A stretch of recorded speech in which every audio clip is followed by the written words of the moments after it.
What's up, guys? So today I'm going to go through trimming up a whole beef brisket. We got this brisket from Harder House here in Springfield.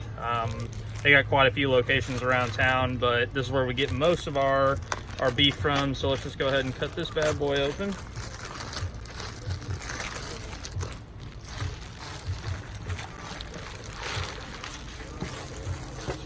All right, so basically what we're looking to do here is trim this up as much as possible. What we're looking for is like this real dense fat right here.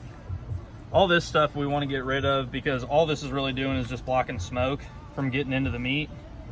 So basically just kind of pull the fat up, and you want a sharp knife. Sharp knife is crucial to stuff like this, because if you've got a dull knife, it's going to be really tough to cut that stuff. But basically all we're going to do is run with the lines. This is called line trimming. A lot of people will, like, if you go to your bigger butchers and stuff like that, they basically just got a bandsaw, and what they're doing is just cutting chunks out at a time, and we're just kind of cutting along it, and just, it's almost like filleting. We are using a fillet knife. This is a fish fillet knife, but it works really well for trimming meat. We'll take some meat off. I mean, you guys will see that there. We're going to take some meat off there, but at the end of the day, it's going to work out for us, because what we're looking for is that tender cut every time. So just cleaning all this meat up. You guys will see, I mean, this is super dense fat, and that's not what you want to try to bite into. Can we save this for like burgers? Yeah, so a lot of times you can take burger, and you can take stuff like this, and you can either render it for what's called like brisket butter, which is basically like putting it in a cast iron, putting it in the oven, or putting it on your stovetop and cooking it down. Or if you're getting bigger cuts of meat, you've got a grinder and things like that. This is beautiful fat to mix in for burgers, anything like that. If you're doing like sausages, anything like that, I mean, it works really well.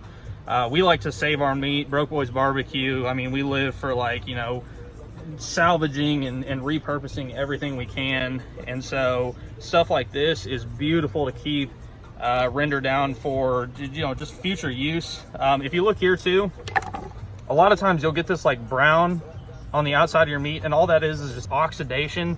So it's like where the wrap was, and just oxygen has gotten to it.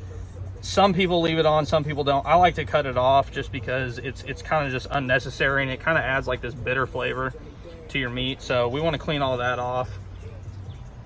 So we'll just run through here, kind of trim down what we can.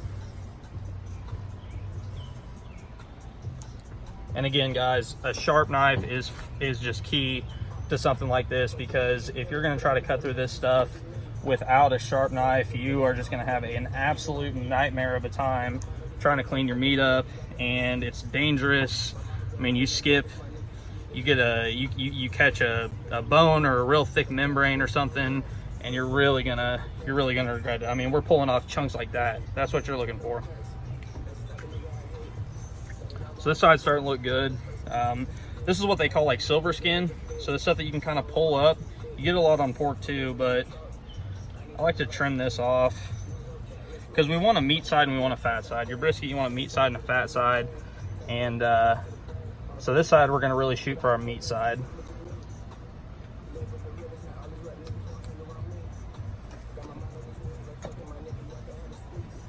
You can kind of see we're catching a meat line here, but what we're doing is we've got like meat, fat, and then meat at the bottom here. And so we'll clean this up. Let's flip it over. So this is our fat side here.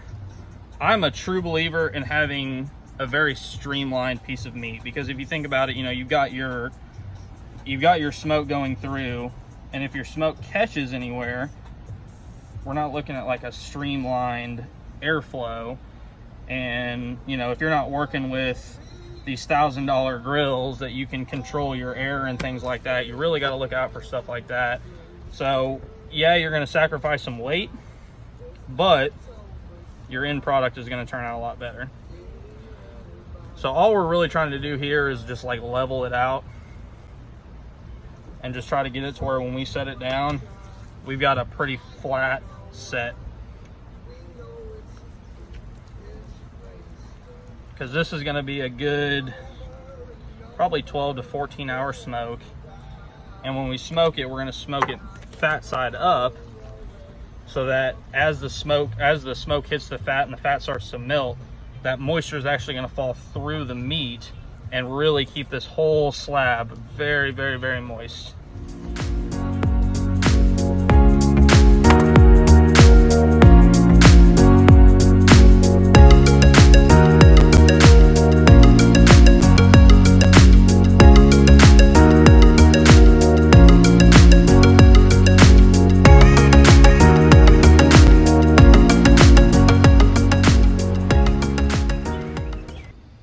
Hey guys, if you enjoyed that last video, hit that like button. If you want to see more, hit subscribe. Also, follow us on Instagram, broke_boys_barbecue.